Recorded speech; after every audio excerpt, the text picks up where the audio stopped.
तो इसके बाद हम लोग को दिया है acceptance, endorsement and other obligation. तो इसमें ये कंटिंजेंट लाइबिलिटी के लिए बेसिकली होता है, जितना भी एक्सेप्टेंस, एंडोर्समेंट, एक्सेप्टेंस क्या है, सिर्फ एक्सेप्ट किए हैं, सिर्फ लिए हैं। एंडोर्समेंट होता है कि इसका बीआर उसको दिए हैं, और कोई अदर ऑब्लिगेशन। तो इस तरीके का सारा चीज कंटिंजेंट लाइबिलिटी के अंदर जाता है। इतना बड़ा बड़ा बार बार ना लिखना पड़े, इसलिए हम इसको शॉर्ट में ए ई ओ ओ बनाए हैं। एग्जाम में ए ई ओ ओ मत लिखना। ये इसका फॉर्मेट है, ये फॉर्मेट लर्न करना है। और कंस्टिट्यूएंट, ये जो यहाँ पे हम लोग कंस्टिट्यूएंट वर्ड कंस्टिट्यूएंट कंस्टिट्यूएंट लिख रहे हैं, इसका मतलब है एलिमेंट्स, मतलब इंग्रेडिएंट। क्या क्या कंस्टिट्यूएंट से वो बना है, किस एलिमेंट से वो चीज बना है, वो ऐसा जिसका कोई अलग मीनिंग नहीं है।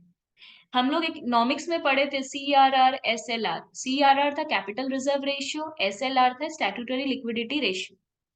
ये जो हम इसका दो फुल फॉर्म भी लिख दिए।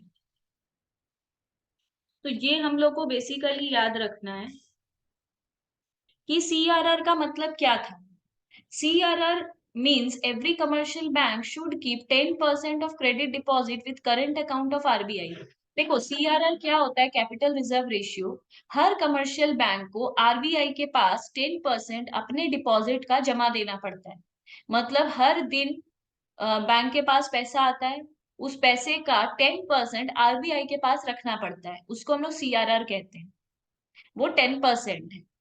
और एसएलआर का मतलब होता है कि आरबीआई के पास जो भी लिक्विड एसेट होता है, स्टैट्यूटरी लिक्विडिटी रेशियो, मतलब जो भी लिक्विड होता है, मतलब कैश, छोटा मोटा जो शॉर्ट टर्म चीज होता है, जैसे cash in hand, balance with RBI, money at call, balance with other banks, unencumbered security मतलब free for sale, gold and silver, ये सब टाइप का जो भी नाम सुनेंगे, इन सबको हम लोग एसएलआर कहते हैं।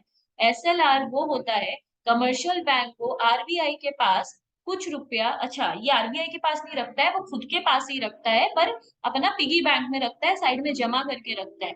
इन सभी का जितना भी लिक्विड एसेट है उनको प्लस करके उसका 25% वो अपने पास ही अलग से रख देता है। Cash in hand should be taken after maintaining CRR. ये कैश इन हैंड कौन सा है, जब सीआरआर के लिए 10% वो आरबीआई को दे देता है, उसके बाद जो पैसा बचता है वो पैसा यहाँ पे लेना है। पहले उसे सीआरआर का 10% आरबीआई को दे देना है, फिर जो पैसा बचेगा वो एसएलआर का कैलकुलेशन में लेना है। उसके बाद न्यू टॉपिक है इन्वेस्टमेंट्स ऑफ बैंक। देखो investments valued at cost price और market price whichever is lower. ये हम लोग हमेशा जानते हैं, इन्वेस्टमेंट जब भी वैल्यू होता है तो कॉस्ट प्राइस और मार्केट प्राइस में दोनों में जो छोटा होता है उस पर मेजर होता है। But RBI states that this rule is applicable only on 75% of asset। But ये जो रूल है ना कि कॉस्ट प्राइस और मार्केट प्राइस दोनों में जो छोटा होगा वही हम लोग इन्वेस्टमेंट का वैल्यू लेंगे, ये सिर्फ इन्वेस्टमेंट का 75% ऑफ इन्वेस्टमेंट के लिए है। बाकी जो 25% ऑफ इन्वेस्टमेंट है वो हमेशा कॉस्ट प्राइस पे ही वैल्यू होगा। तो 75% ऑफ इन्वेस्टमेंट किस पे वैल्यू होगा, कॉस्ट प्राइस और market price which ever is lower. और 25% ऑफ इन्वेस्टमेंट किस में वैल्यू होगा, सिर्फ कॉस्ट प्राइस। 75% ऑफ इन्वेस्टमेंट को शॉर्ट टर्म मानते हैं, 25% इन्वेस्टमेंट को हम लोग लॉन्ग टर्म मानते हैं। शॉर्ट टर्म पे ही होता है कॉस्ट प्राइस और market price which ever is lower. Long term investment हमेशा कॉस्ट प्राइस पे मेजर होता है। शॉर्ट टर्म का मतलब होता है 1 साल तक, अप टू 12 मंथ्स वाला इन्वेस्टमेंट। लॉन्ग टर्म होता है 1 साल से ज्यादा का investment. Decline is shown as loss in PL. अगर किसी रीजन से इन्वेस्टमेंट का वैल्यू गिर गया है तो हम लोग उसको लॉस दिखाएंगे पीएल के अंदर से, शेड्यूल 14 में। तो इससे एक सम दिया है, a loan outstanding of 50 lakh has DICGC cover.